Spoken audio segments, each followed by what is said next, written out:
invitation. Thank you all for having me tonight. As Lee said, my name is Yesenia Rivera, and I'm the Executive Director of Energy Allies. I was born in New York City, hence the Bronx side behind me.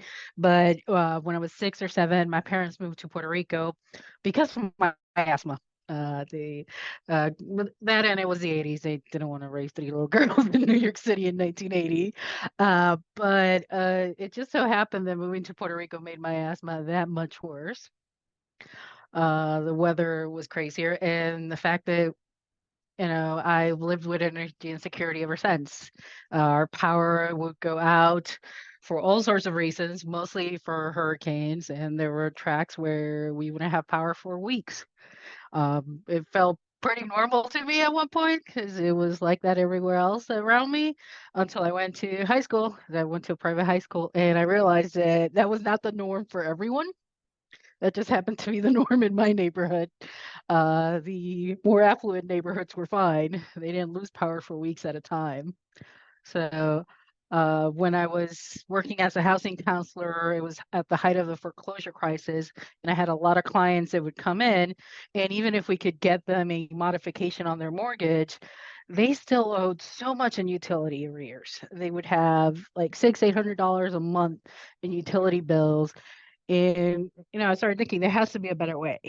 There has to be something that can be done. $600 a month for electricity is not normal. It is not okay. So I started looking for solutions. I came upon solar. I couldn't help my clients that were going through foreclosure, but I started incorporating it into my first-time homebuyer classes and just telling everyone that was buying, I was like, just go ahead and go solar the second you buy and get control over your energy bills. That's how I ended up working at Solar United Neighbors on the DC Solar for All program, which is a really unique program. It's trying to help 100,000 low-income families in the district go solar by 2032 at no cost to them and reduce their bills in half. And I was able to help 72 single family homes in the district, mostly seniors, go ahead and go solar. In what made the program different than all the other iterations, at least for Sun, we focus on ownership. We wanted the families that we help to be owners of the system from day one. We wanted them to be at the end of receiving all of the benefits of being a solar homeowner in the district. And if you don't know, it is very valuable to be a solar homeowner in DC. The solar renewable energy credits in DC at the time were $300. I think they're $500 a credit right now. So with each system making between 3 and 5 credits, they were looking at $2,000, $3,000 a year in additional income besides the 50% offset on their bill. So we really pushed for ownership. Everyone else was doing PPAs or leases or community solar.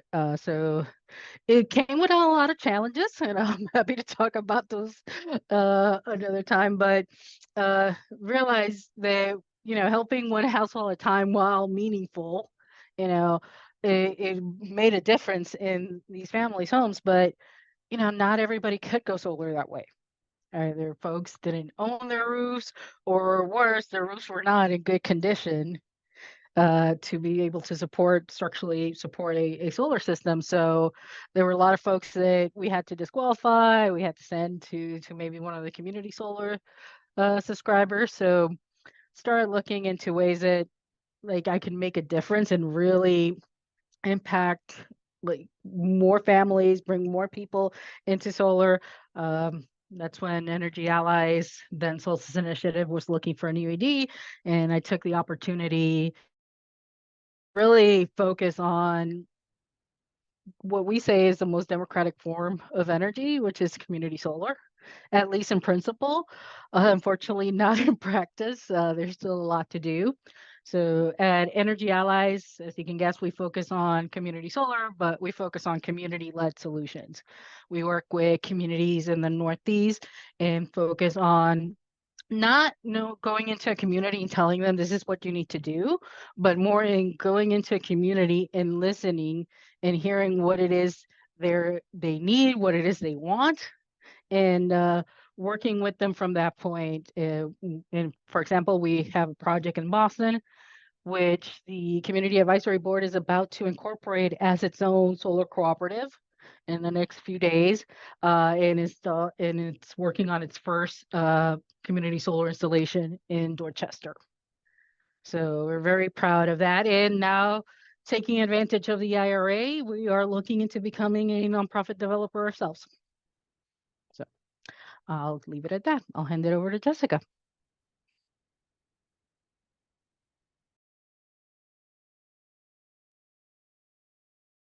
Cool, thank you. And please put in the chat if I go over time. Lots to say. So my name is Jessica Guadalupe Tovar, and I've been at the local Clean Energy Alliance for 8 years now. And I heard some kind of common threads in some of what Yesenia was saying, just like, taking a few steps back into like my own personal history. Growing up in an environmental justice community, heavily polluted by a bunch of factories, um, several gas-fired power plants, a real like myriad of like transmission wires and transformers in my community. And one of the things that stood out to me when a friend brought this up, and prior to this, it was like, didn't really notice. But a friend used to visit me from out of the area and used to say, every time I visit you, why does it smell so bad here where you live? Right. And I never really thought about it because I didn't know anything other than that, other than the community I grew up in, other than the pollution I was surrounded by. Like that was just the norm, right? And the same with like the health effects from living in a community like that. I constantly had rashes, headaches, had a hard time concentrating in school. I pretty much remember being sick all the time and not exactly knowing what was going on. And it was a joke in my family where my grandma used to say, we should have named you Dolores because everything hurts you. And in I connect my current like struggles with disability with my environment, right? I have fibromyalgia. I deal with a lot of chronic pain to this day. And I'm pretty sure it's related to, all kinds of stressors that I grew up with as a child, right? And so just realizing that there's a lot of personal impacts, right, that really brought me to this point. And as it was shared, a lot of my time was spent doing a lot of the environmental justice fighting polluters, fighting corporations, really well versed in the problem, but the solution required vision and required more energy behind it. And back when I was doing work around the oil refinery, that question was always asked, well, instead of, fossil fuels and gasoline, what's the solution, right? And so I really wanted to delve into, well, what are the solutions to having dirty energy system in our communities or other communities of color? And so it was like a match when I met Al Weinrub. And I didn't realize it at that time when I applied for this job. I knew that there was going to be a learning curve. I knew that I thought it was a temporary job, to be very honest. And that's how it was presented to me, the 20-hour job for 6 months. It's been 8 years. And so when I was offered this job, I was like, this is great. This is a continuation of the work I've been doing, except that I'm going to learn a lot. And that was a problem I had when I was an environmental justice organizer. I felt like I had hit a wall and I wasn't learning anymore. I knew exactly what to do, but part of, enjoying what you do is actual growth, right? And so really delving into what are clean energy solutions and what can they look like in communities of color who've been inundated with dirty pollution for generations, right? And so recognizing that I constantly hear, dirty power plant, gas fired, oil refinery, those are jobs.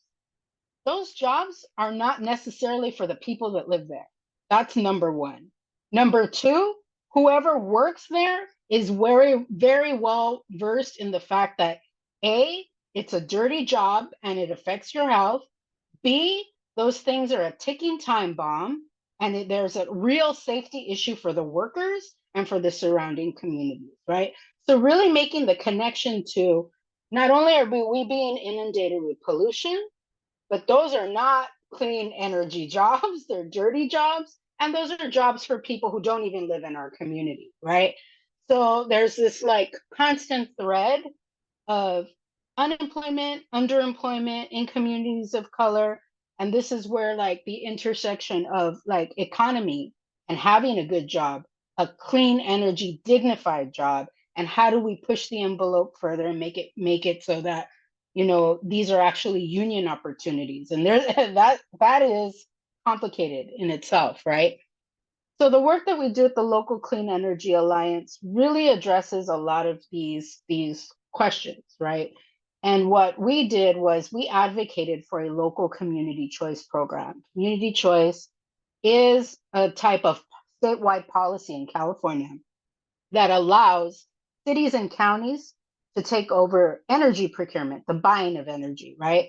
So in where I live in the Bay Area, and probably a third of California gets their bill from PG&E, Pacific Gas and Electric. So the line item for electricity is now replaced by a local community choice agency. And the reason why that's good is because the money we pay towards electricity now stays local, right?